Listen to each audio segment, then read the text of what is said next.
Blessed day, Grade 7 Nortonistas! Welcome sa isa na namang 20 minutong punong-puno ng kaalaman. Maraming matututunan. Mundo ng numbers atin niyang pag-uusapan. Hindi ka na malilito. So positive at negative hindi na rin mahihilo. Kaya ano pang hinihintay nyo? Halina't matuto!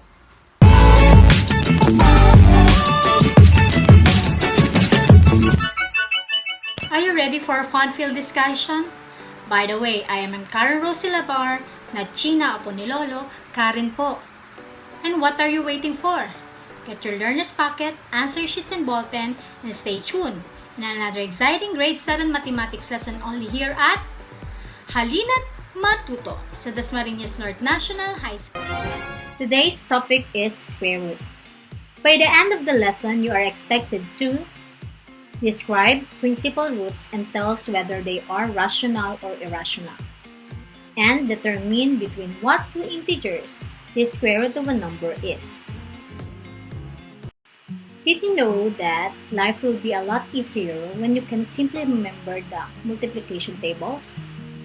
Multiplication table can be used for drills and speed tests, but it can only be used to discover patterns. Discovering patterns can be fun, even exciting to young students. You may ask what these patterns are. Will we be able to discover it and have fun while doing it? Let's find out.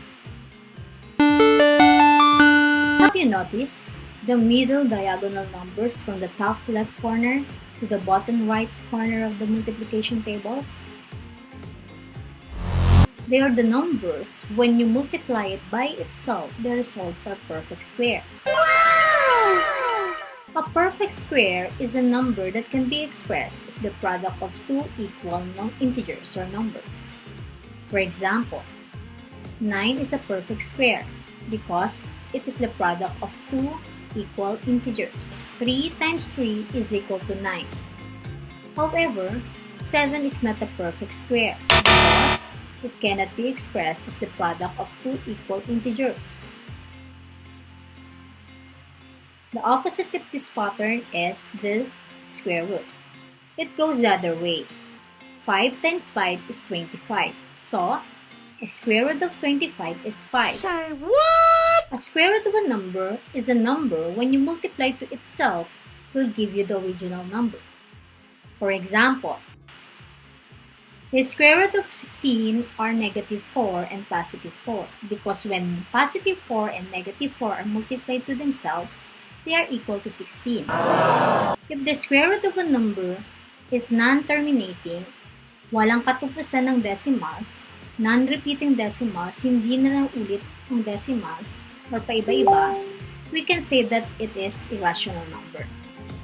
Kung ang rational numbers ay pwedeng gawing fraction, ang irrational numbers naman ay hindi pwedeng gawing fraction. Wow! Every positive number has two square roots. One is positive and the other is negative. The principal square root is the positive square root of the given number, or radicand. The principal root is rational if the radicand is a perfect square. Radicand is the number under the radical symbol. If not, then the principal root is irrational. Note, 0 has only one square root, which is 0. Huwag na huwag lalagyan ng positive or negative signs ang 0. How can we say that the square root of a number is rational or irrational? Well, if you can think of a number that when multiply it to itself, the result is the given number. Let's say, 664. Meron bang number na kapag multiply mo siya ng doble, ang sagot ay 64? Kapag meron kang naisip na number na pwedeng i-multiply sa sarili niya, at ang sagot ay yung given na yon, then they are rational. But if you cannot think of a number, when you multiply to itself, the result is the given number, then that is the example of irrational. Let's say, well, 3 times 3 is equal to 9. 4 times 4 is not equal to 12, but 4 times 4 is equal to 16. There is no one number that when multiplied to itself will result to 12. Thus, 12 is irrational. Wow. Let's try another example. Determine whether the principal root of the square root of 49 is rational or irrational numbers. Square root of 49 is equal to positive 7 and negative 7. This means that the square root of 49 is either 7 or negative 7. Because 7 times 7 is equal to 49, and negative 7 times negative 7 is equal to 49 also. Thus, the square root of 49 has a principal root of 7 and it is irrational.